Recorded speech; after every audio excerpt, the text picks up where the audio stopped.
always push the wrong buttons, so... Making sure I'm not pushing the wrong button. Welcome back to Unbroken Arrows podcast. As always, I'm Catherine. And I'm Greg. And today, you're going to get just Catherine and me rambling a little bit, talking about things that have been going on, which has been quite a bit. Mm-hmm. Been a lot of things.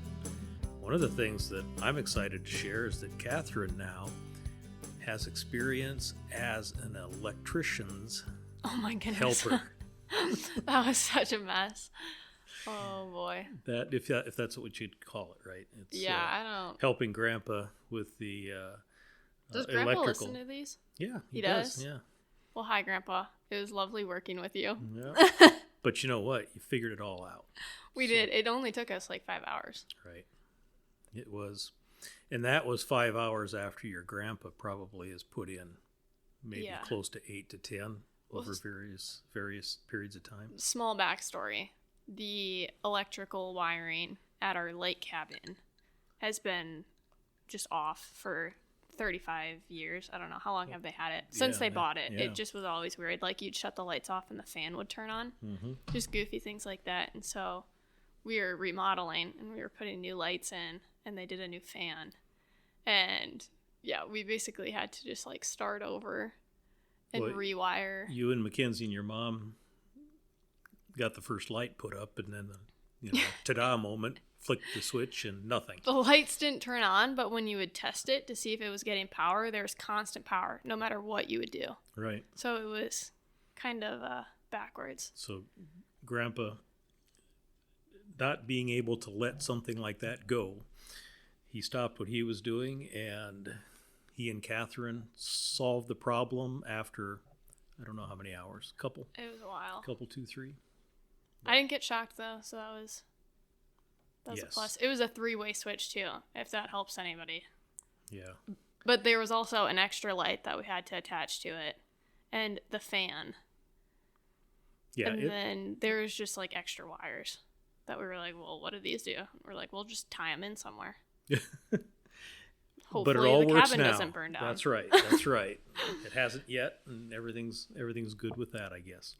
So you've done a little fishing. You kids all go out to one of the lakes nearby here? Yeah, we went out for just a couple hours, and then I think we caught like 3 just little walleyes. Was that the night of the drone? Yeah. Okay.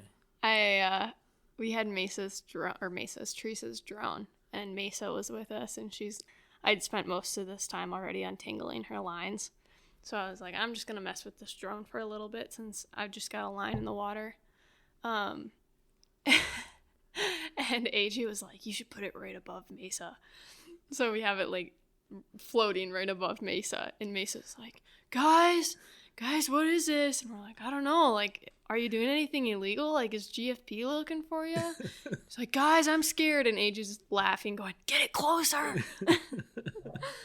Poor Mesa. But you had fun. She had fun. Mm-hmm. After she found out she wasn't being watched by a third party. You and Nate both have a archery paddlefish license, right? Mm-hmm. Okay, and when is that season? Because for South Dakota, it's different than Nebraska, because I think Nebraska's, and of course I'm not talking archery, I guess snagging is the only thing that I'm familiar with in Nebraska. Snagging's a different season as well. I don't know exactly when that is, but the archery, I want to say it's like June. I know we're going to go out like the first or second weekend of June. I think it's the second. Okay. But yeah, and then there's 2 snagging seasons because there's Francis Case. And then there's Lewis and Clark. Sure, that's not what they call it, but yeah, it's got a Gavin's name. Point. Yeah, thank you. There you go, Gavin's Point Dam. Sure. But I don't know the dates on those. Well, I know one of the snagging anyway is in the fall, October, because Elliot and I years and years ago, in Nebraska you could apply for a buddy tag, and your chances were higher to get drawn. And so he and I put in for that, and he was probably high school, maybe junior high, not sure, but it was foolish to even do because I think we went out once because it's like during football season and I was coaching, he was playing, so we didn't really get to do much snagging. But sometime I'm going to interview my brother Terry, and he'll share his paddlefish snagging story, and it's a good one. It's I won't say any more to take away from his story, but I really hope that you are both successful because I'm excited. I It'll love be to fun. eat paddlefish. I've never had paddlefish. I'd like to do. They have like the Euro mounts, I guess is what you'd call it, of like the paddle. Mm-hmm. That'd be cool. But snagging, I have 5 or 6 preference points for it. And I didn't apply for a TIG this year since I knew I was going to get my archery one. Mm-hmm. I'll just buy a preference point. But last year, I was like one of 2 or 3 people that had whatever. I don't know if it was 4 or 5 preference points at the time that didn't get a TIG. So it was like 350 people. I'm making up numbers right now. Got tags. And then there was like 3 of us that didn't. Wow. Yeah. Those aren't good odds. No, I was like, come on. But I think we'll go out next year. No, that'll be fun. That might be one of those days if we can maybe go down to the river when you do that and fish from the bank and listen to the pandemonium on the boat if either one of you get fortunate enough to use your arrow to hit a paddlefish. Yeah, I'm excited. We'll probably shoot carp and stuff too while we're out there. That's Might as something well. I'd like to observe too.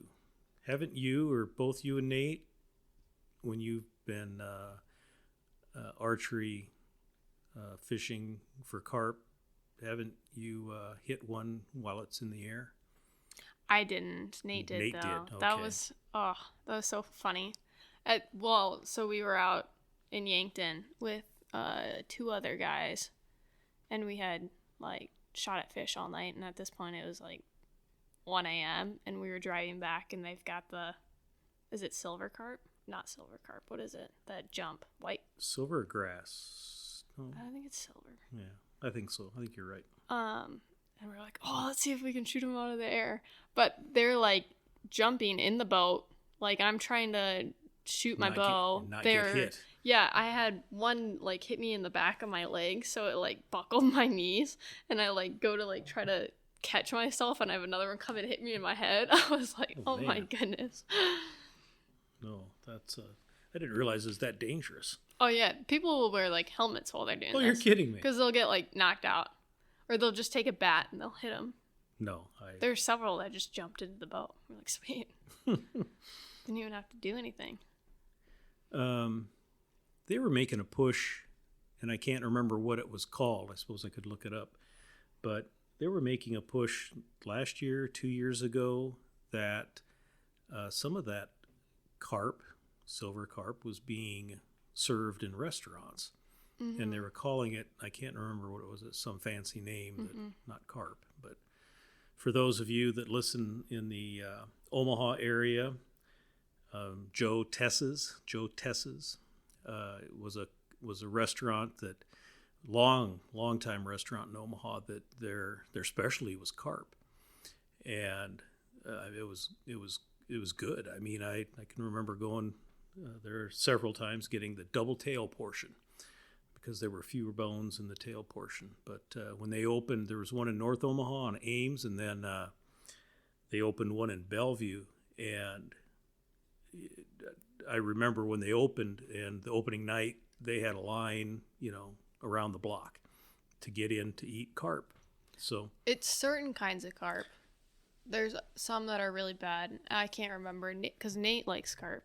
mm-hmm. He's always like, yeah, we'll eat it. Same as gar. Mm-hmm. But there's like ones that are okay to eat, and then Mm-hmm. there's ones that they're like, no, that's just gross. My Uncle George always said that, and he caught a lot of carp, and he would smoke it. And smoked carp is really, really good. But he really did prefer smoked carp. But he always used to say it was hard to keep lit in his pipe. when he smoked carp. Where's that? That's Not that one, apparently. Oh, not that one. Works close enough. anyway. But no, he did. He did spend a lot of time on the river, and he did catch a lot of carp, and he did smoke a lot of carp. And I really didn't even know what other types of, smoked salmon obviously is really good, and trout. But as a kid growing up, I knew nothing but smoked carp. Yeah, I've never had carp. Nope, it's pretty good.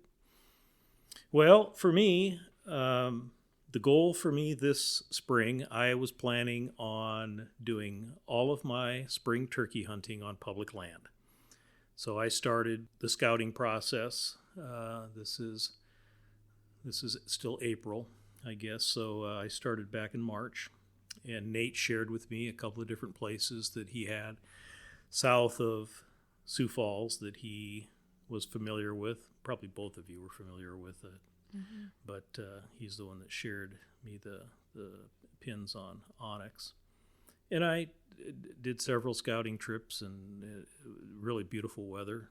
Loved spending the time outside and seeing all the different things that start to change in spring as the leaves start, or the trees, I should say, start to bud and the animals start to get active. But a few observations that I made while scouting. One you're going to be really bored with, but I'm still going to go on with it. Science. But yeah, it's all about science. But I'm one of these people that throughout my whole life, I've always, like when I went on a hike out someplace, I always would look over the land and try to picture it. What did this look like before it was settled? But I'm also a person that I read Aldo Leopold. We've mentioned that on the podcast before, and considered maybe the father of modern day conservation. In my college work, there's a book called Silent Spring by Rachel Carson, who wrote, this was probably in 1962, and she wrote about the impacts of use of pesticides and the how it moves through the food chain and how it was wiping out some particular animals. And silent, I think, was specifically referring back to the lack of birds. Silent Spring. So, okay, Catherine, wake up. No, hold on. Well, do you have more to say? Well, yeah, I've got a lot to say, but I heard about this. I did not do any research to test if it was actually true. Okay. But when you were talking about it, it just reminded me of this because I was watching a video about it, and of course, everything you see on the internet's true. Yeah. But they were saying that people's allergies are so bad because, in whatever the 1950s, when they started doing city planning, their whole thought was you have your female trees and you have your male trees.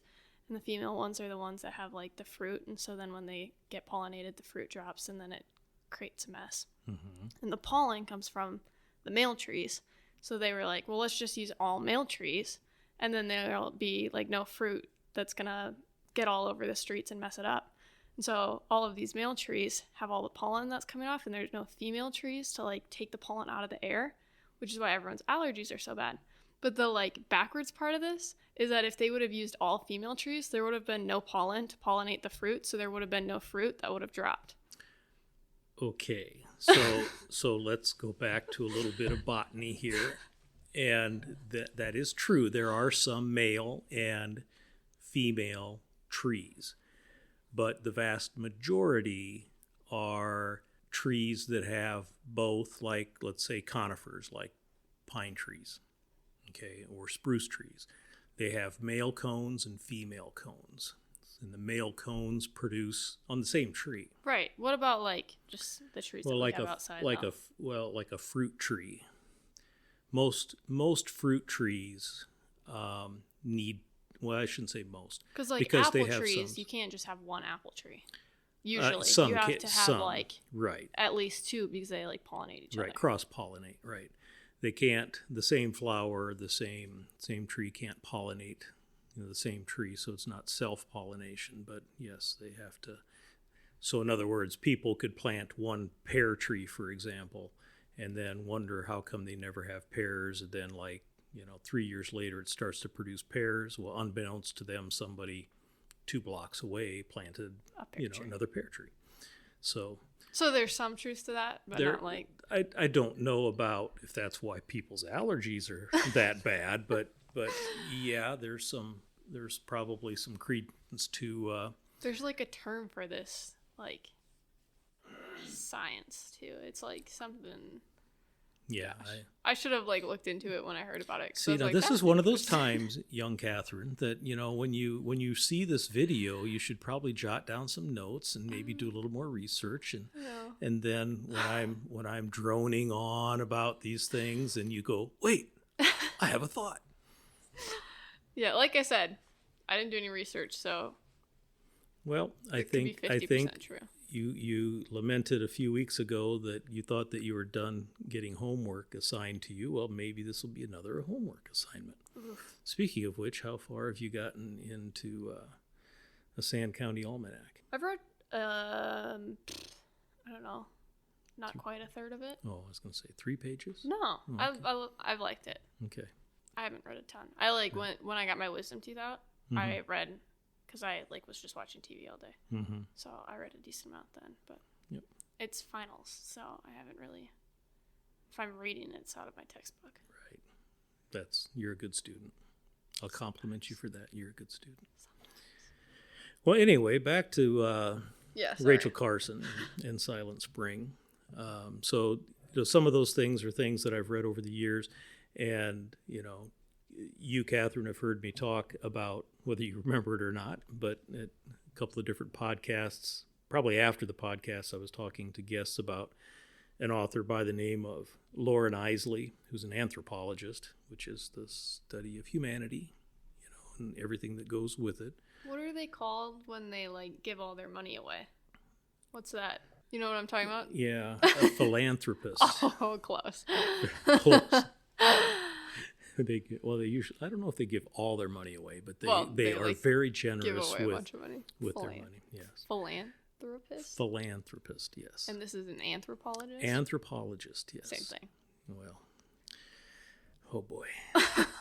But anyway, so anthropology is the study of humanity, past and present. It involves, the culture, society, language, linguistics, behaviors, evolution, biology, it's everything. And that's what Lauren Isley was. And when he would make observations, he tied them back to the history, to the past. And so, the thing is that on one of these days I was south here of Sioux Falls, and I was looking over the Big Sioux River Valley, and I really I realized, I guess, that I am somebody that's caught somewhere between, the past and the present and everything in between, because I really enjoy archaeology, which is, all part of that anthropology, because, the study of the human past is archaeology, earth science, geology. But then, Aldo Leopold, and when we talk about conservation, that's doing things for the future. And I look at some of these public areas, and they plant stands of native grasses, and that's for the populations of upland game birds and deer and everything else like that, and all the other critters that are part of that. But it's interesting, I think, and I as a hunter, as a person that, as I try to hunt, person that tries to fish and be outdoors. I think that all of us need to do a little bit of study, I guess, to really try to understand how all of these systems work together.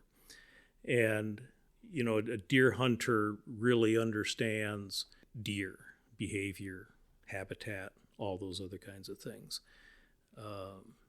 And I think all of these things go together. So I guess, like I say, that observation was one that was probably more of a science teacher person type related Very observation.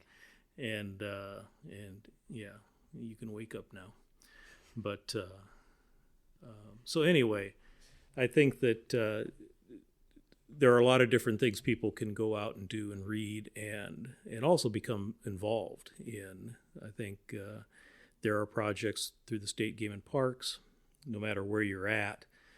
Like with public land, I know they do a lot of work like with fence removal, because in areas that were once private that now are public, some of the fences remain, and the fences really are sometimes things that injure dogs, the hunting dogs that get tangled up in the barbed wire.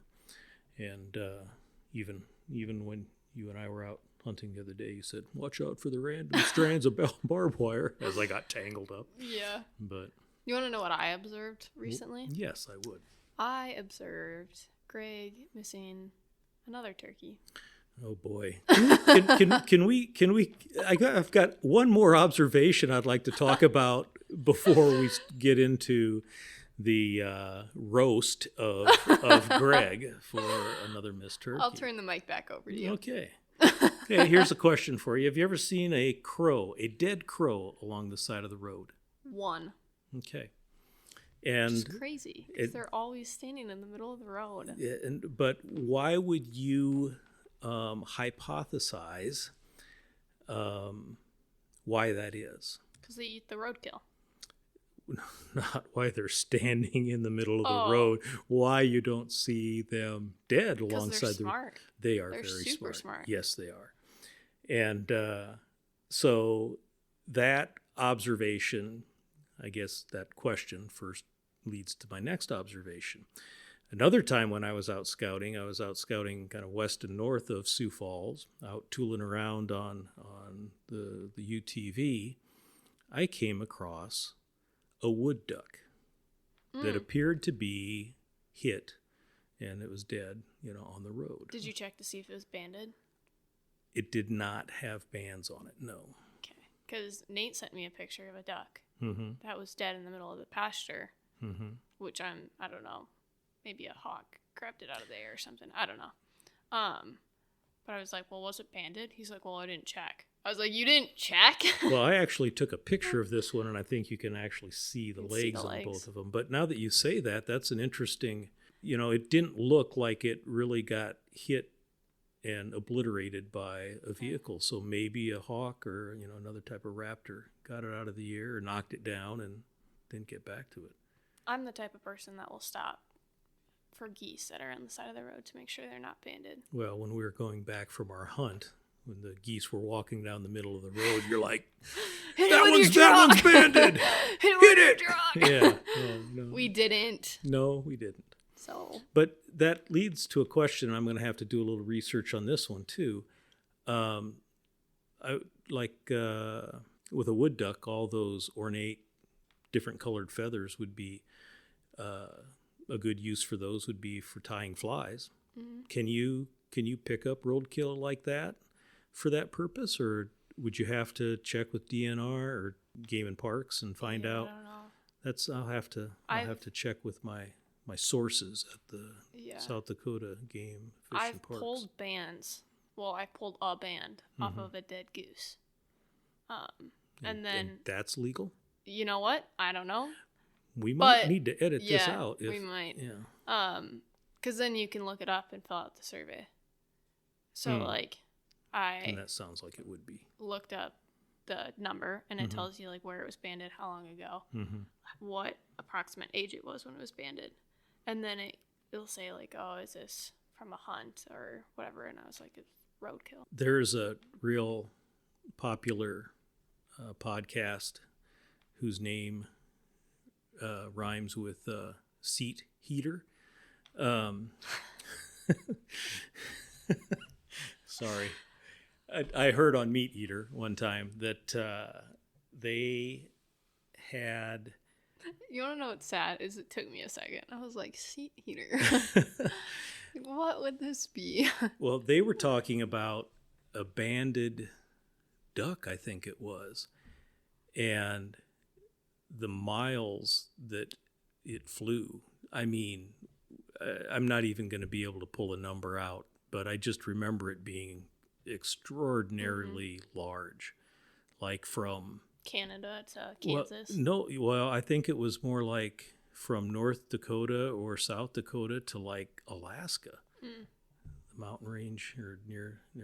I'd have to, but anyway, Yeah. that was amazing. It's crazy. It's cool too that you can look it up from the band. Mhm. Most of the bands from like Sioux Falls that you'll if you're hunting in Sioux Falls or around Sioux Falls, they were banded in Sioux Falls because they do band a decent amount of geese. We actually used to like the pond that they would catch them to band them on. We would like hunt the field next to it. Just in case. Huh? But yeah, a lot of them are. That'd be from an Sioux interesting Falls. operation to watch. Wonder if they have volunteers These that. nets. Yeah, but still, Yeah. because they take all the information. I'm sure they take their weight or mass. And Speaking of bands, have you ever seen a pigeon band? I have not. I didn't show you mine. No. I'll have to show you mine. They Okay. banned the racing pigeons though. Why just the racing pigeons? Well, so it's like the people who own these Oh, pigeons gotcha. ban them, And then they. and then you drop them. Like this one situation, I'm pretty sure AJ shot it. They dropped it off in California, and then they like raced back home. And this guy was like based out of like Pipestone, Minnesota. This one didn't make it. Yeah, and so they like looked it up and called the guy and was like, "Hey, just wanted to let you know, like your pigeon's not coming home." And he was like, I don't know the exact details, but he was like, "Really?" He's like, "I dropped it off in California, like it was almost home and it was winning." They're like, "Well, Well, sorry about that." it got mixed up with the wrong crowd. Yeah, Right? no, but we shot a couple banded pigeons. We got the last pigeon hunt we did. I think we had 2 pigeons that were banded And that's the only pigeons they banned are the racing pigeons? that I know of. That, I want to find out more about that. That's Sky kind of cool. rats. Sky rats, yeah. No, I'd like to find out. I mean, obviously, then they'd probably have website where they track them and their Yeah. progress of movement. So some of them are like easier to figure out where they're from. The one I tried to look up, the one that I got that was banded, Mhm. which AJ still says that he shot it, but I was like, you can't prove that, so we're gonna flip for it. And I don't think we ever figured out where it was from, but it's more so for like the racers and then the owners that they like when this pigeon comes back, they know which one it is. See, this is something totally new to me. I've never heard of, pigeon races. Yeah, there's That's something racing that's pigeons. interesting. And there's like a lot of money that goes into them. Well, I've heard of racing pigeons, but I never ever knew how or what the race was. I kind of thought they let them out and they flew in a circle. Went for pit stops Yeah. every once in a while. Because just they're like, homing pigeons. yeah, They just okay, go back makes home. sense. Makes sense. I don't know the details, but this is what I've come up with from my limited research. You've opened up a whole new. We can have a whole podcast episode about racing yes. pigeons. Well, maybe we need to get that band out and check it out and contact the guy that. So the Yes. guy that they had contacted the first time, I think it was like a couple weeks later that they were pigeon hunting again. I wasn't with them for either of these. And they shot another pigeon and it like was a very similar band. And they're like, we're not calling Not him. calling this one. Poor guy. We're just not going to do it again. Oh, he was almost home and he's in the lead. It's okay. I got another one. Hey, hello. No, you don't. It didn't. The next one didn't end in 031, did it? Yeah. What? Again, I don't know what the specifics were of this, Oh, but that's interesting. Very interesting.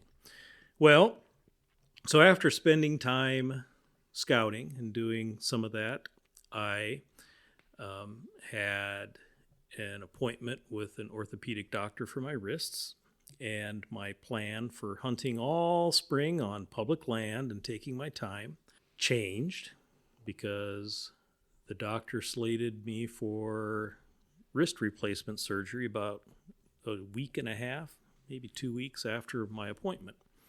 And that occurred 4 days ago. So I'm on day 4 of the healing side of wrist replacement surgery. But Catherine was kind enough.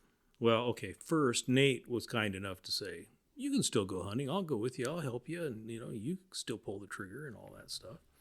But then Catherine said, I can't remember what day it was, even another week, Tuesday or something like that. How about we go out? I forced you. I was like, you want to use the decoys and I want to use the decoys. Well, that's so you're true. just going to come with me. That's true, because I did line up another place to hunt, and you're like, hey, how about if you go with me?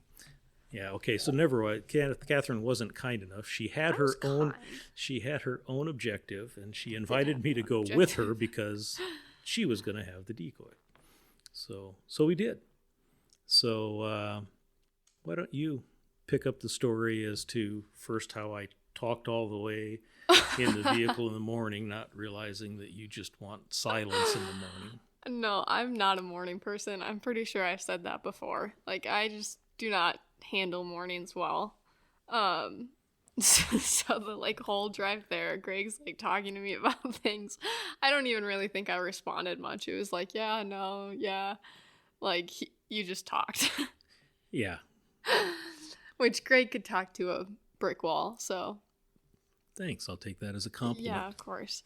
I was telling Mom, though, I was like, you just talked the whole way there. You could use your words and say, I remember I'm not a morning person. Could you just be silent? It wasn't that bad because you weren't asking me questions. It was more you were just telling me things. And I was like, oh, cool.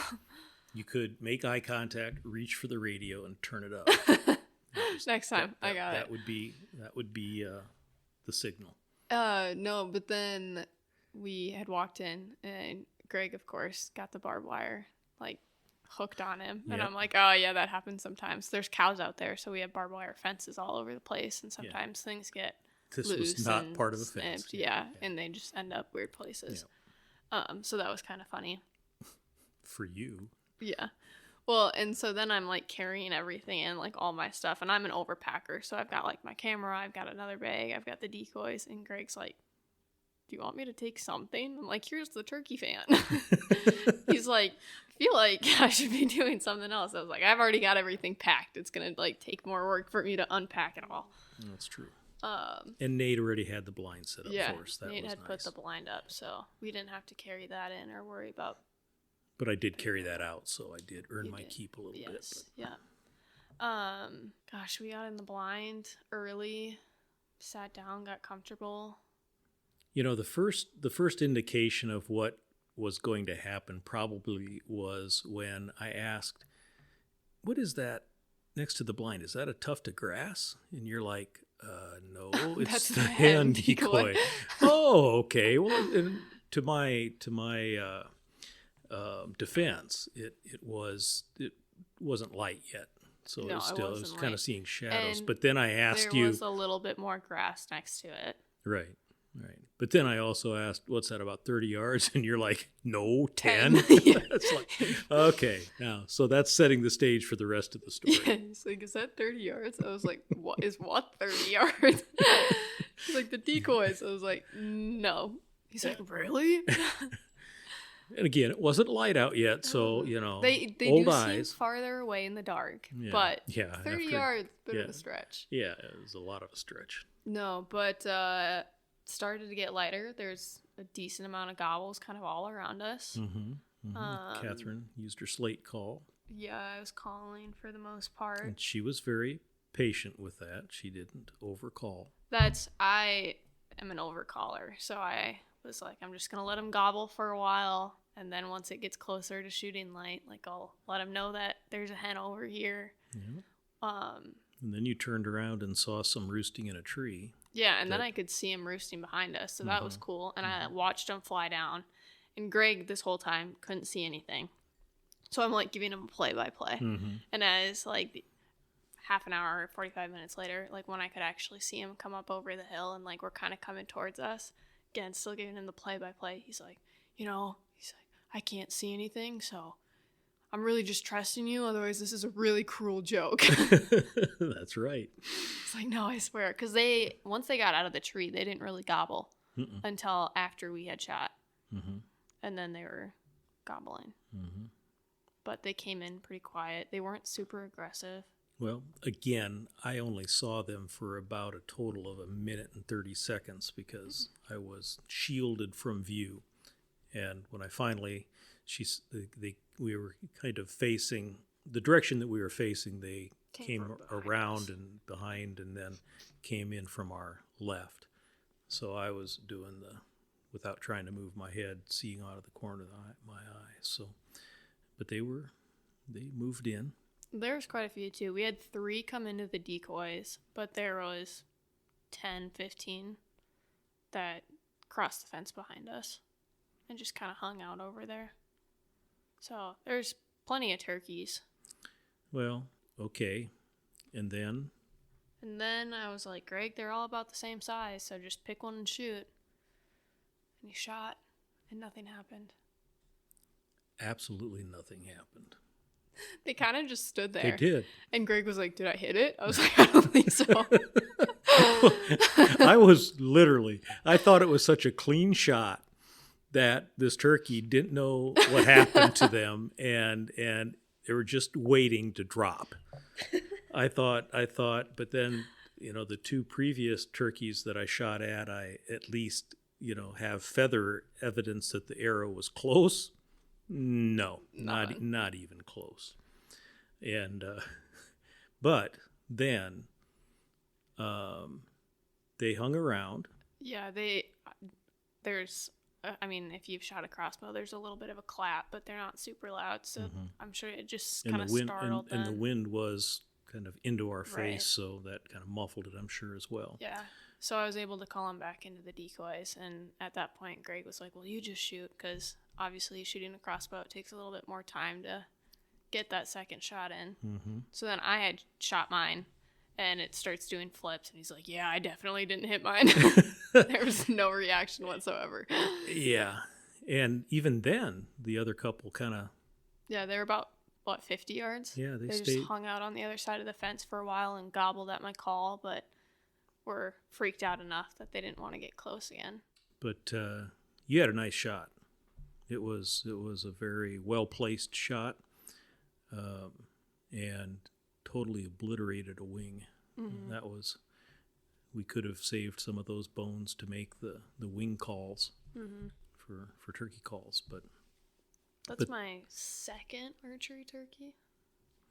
And I forgot to give Nate a hard time about this. You made the comment later that that shot I think got, I was confident about that shot, or I felt confident, and I said, then you need to hunt with me, because obviously when you're hunting with Nate in the archery, you must get a little bit more nervy, huh?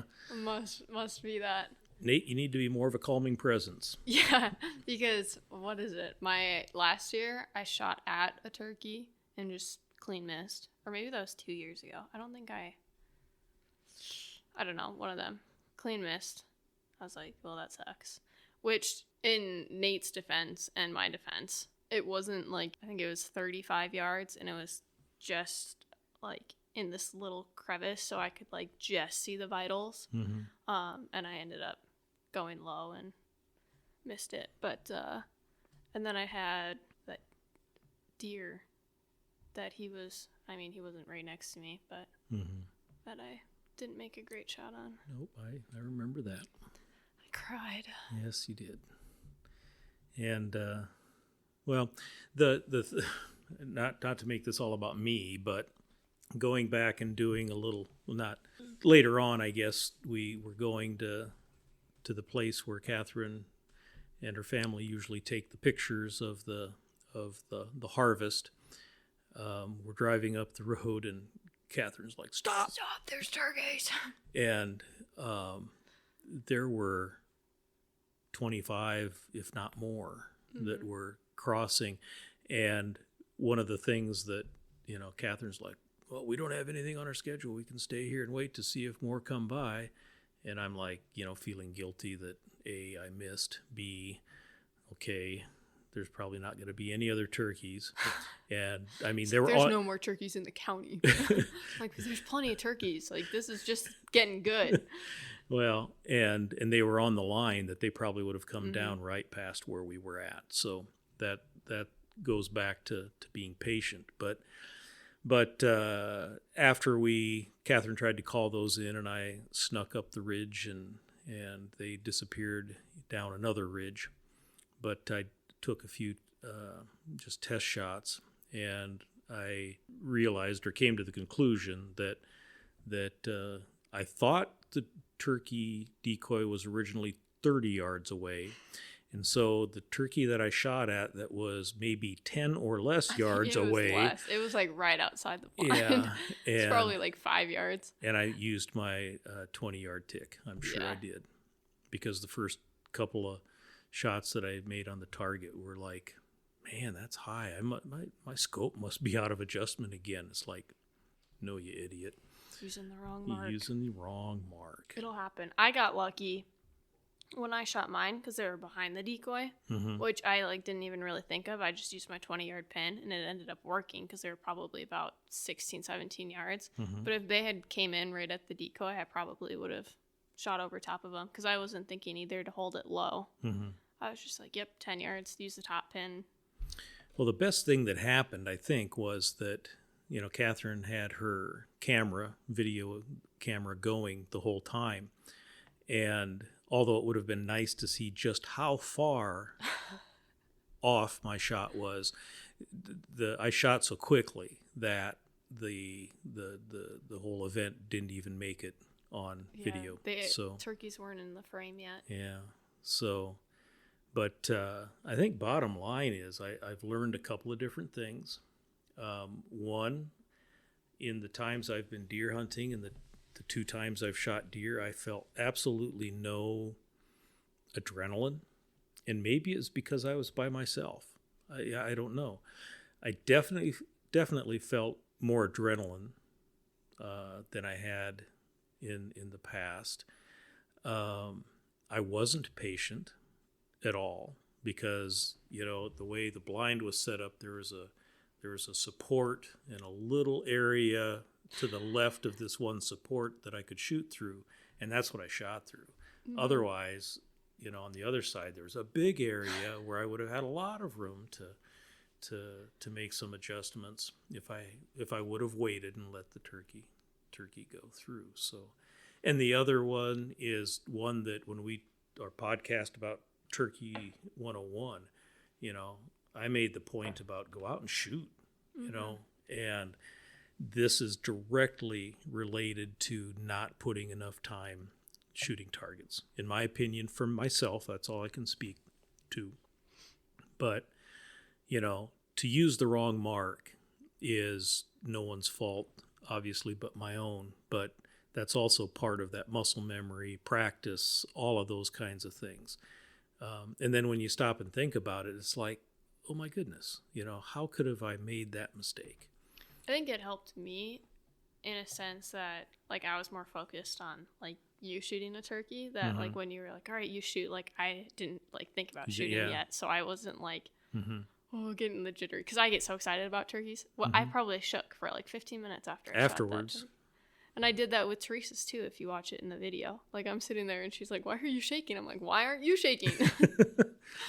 Well, that's the other thing that you've been doing also. You mentored me. You took me out, but you also took your sisters out. And the video, you said, is posted on our website now and YouTube. But what about, we'll have to have Turkey have Turkey talk about her Teresa. No, Teresa talk about her turkey. But that was a fun morning for all of you, wasn't it? That was fun. Yeah, we had there's 4 of us in the blind. Which I said, gee, you know, I might tag along. And Catherine's like, no, you're not. Yeah, those blinds. So there's like 2-person blinds, 3-person blinds. And like a 2-person blind is like an average sized adult and a small child.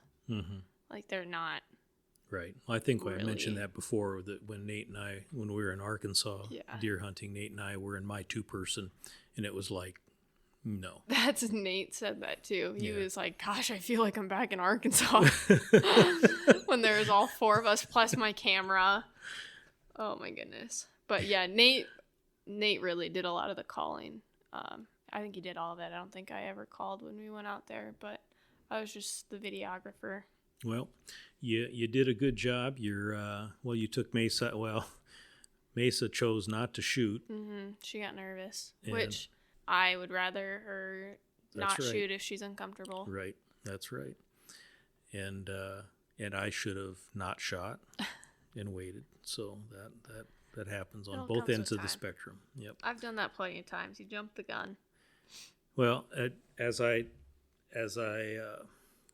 twist my wrist and flex my fingers here, I really thought that there'd be absolutely no way that I would be able to hunt, for the rest of May. But just even the last day, I think that there's no way I could cock the crossbow. There's no way I could do that, and that would go against doctor's orders. But I think there's maybe a chance, maybe later in May, that go out and with some assistance. But everything else, that's the only part of it that I think that I would have a tough time with. So You just have to take Nate with you. yep. There you go. Why you won't help me again? No, I'd help you, but I can't cock those crossbows. Have you ever tried I mine? haven't tried yours. Yeah. I've done some at Shields. There's like 2 that I can do at Shields. Yeah, your mom's not. Do you have longer arms than your mom? Your mom's not Yeah. tall enough. That's the problem. That's what her issue that I is. have Anyway. with a lot of them too. Is you can get it almost all the way, and then it's the last like 2 inches that you really have to use like all of your arms. Mm-hmm. That I just will sit there and like. Have to experiment with that. Maybe it's a situation. I'm just thinking that is it possible for 2 people, to do it one at on the either same side? time. Because I could do my left hand, but I couldn't do my right. But so what else is coming up? We talked a little bit about the paddlefish that Gosh. I told your brother and Nate last weekend that there's 2 things that I want to do this year, and I hope that one I can do whenever I want to, I guess, and that's I want to fish more this summer. I just haven't, and again, just like hunting, I am not one of those people that go out fishing and have to catch fish to have it be a good day. So whether I go out to Lake Alvin in this case in one of the kayaks or just from the shore, I can't wait to get some fishing in. The other thing, I want to duck hunt this year. We can make that happen. So You know what? I say that. I don't think I duck hunted last year. you did not. No, we had that conversation sometime Yeah. because you didn't realize it. I don't think, and it's like, wait a second, I didn't duck hunt last year. I goose hunted a couple of times, but Mhm. it's getting. I enjoy duck hunting. I enjoy goose hunting, but getting permission on properties. We had this argument at the dinner table the Yes, other yeah, day. It's getting so difficult. Mm-hmm. Yeah. Well, I've heard and read different debates with regard to, we want the R3. You want to get people involved in hunting. You want to have more people take part in the outdoors. But then in some places it's a double-edged sword because most of the places that are available to hunt are public land. And then you get a larger number of people hunting public land. Mm-hmm. And again, that's probably something that we could talk about and debate for a long period of time. But I understand landowners too. If landowners don't want, to allow somebody to hunt, you know what? It's your land. That's your. You're right. That's right. Exactly. But at the same time, I think that in some cases, I think that there are different populations of animals that can eventually become a nuisance. Canadian geese are kind of one of them. Snow geese. as snow geese. So, it's kind of a double-edged sword, like I say, for the hunter and for the landowner. And, yes, there are more public lands available, and but still, then the pressure is pretty high on those. So, And it's tough too to like waterfowl hunt public lands because they move so frequently that they could be there for 2 days and then you hunt them and they're not there or someone else jumps them. right. And like deer hunting to some extent, those deer like are gonna be there. If there's more pressure, they're just gonna be harder to find. But it's like you gotta hunt where the geese are, and a lot of times I swear geese know what's public and what's private. It's just like AJ made that comment this last weekend, and we drove by an area that was a waterfowl management area, and all along the shore are these ducks swimming along, and he said, "Why aren't they sitting there like that during duck season?" Yeah, Well, they know. I think they do. I think in some Geniuses. it once they get shot at once, I don't think it takes them very long to figure that out. But hopefully this summer I'll also do a little bit of traveling. We're going to try to get up to our cabin in Minnesota and maybe just relax, fish a little bit. Not again too much pressure on that. But anything else? Not that I can think of. I think one of our objectives also is to try to get people involved. I think in doing different activities. We will be talking with people from the local game fish and parks about different activities that will be going on.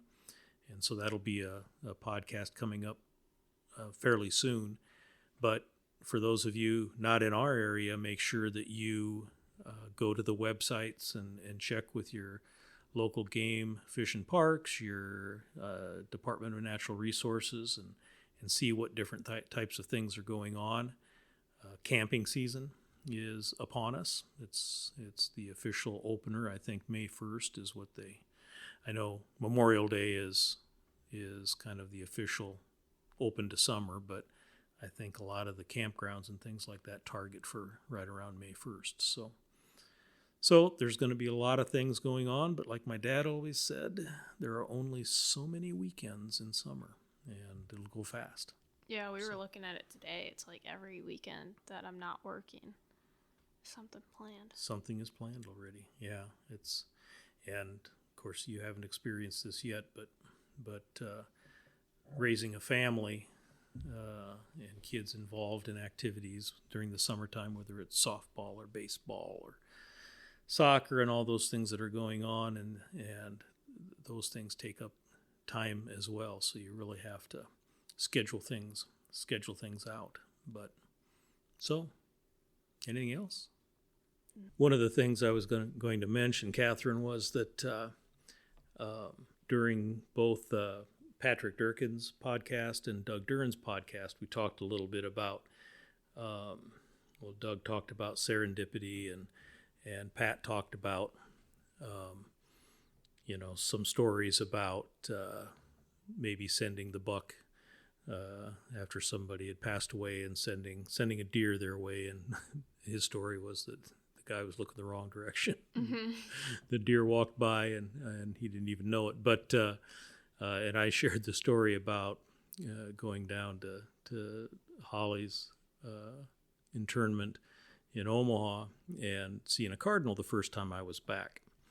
And since that last podcast, I've been down to Omaha again, and I stopped there. Well, I didn't see a cardinal this time. I turned around, and there was a turkey. So what's your take on that? Do you think that was just a premonition of letting another turkey walk? Yeah, I think they were making fun of you. They. I like to say, my dad always said this too, that God's got a sense of humor. Yeah.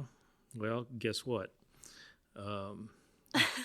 I didn't get the last laugh in that situation either. So, but no.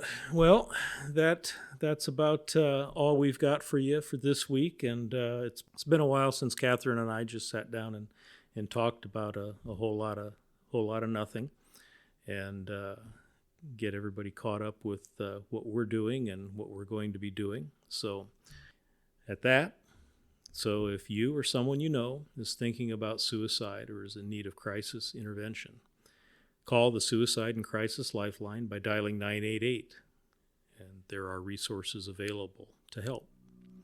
So to all of our listeners, on behalf of Catherine and me, we want you to take some time to get outside and enjoy the outdoors and experience its healing powers.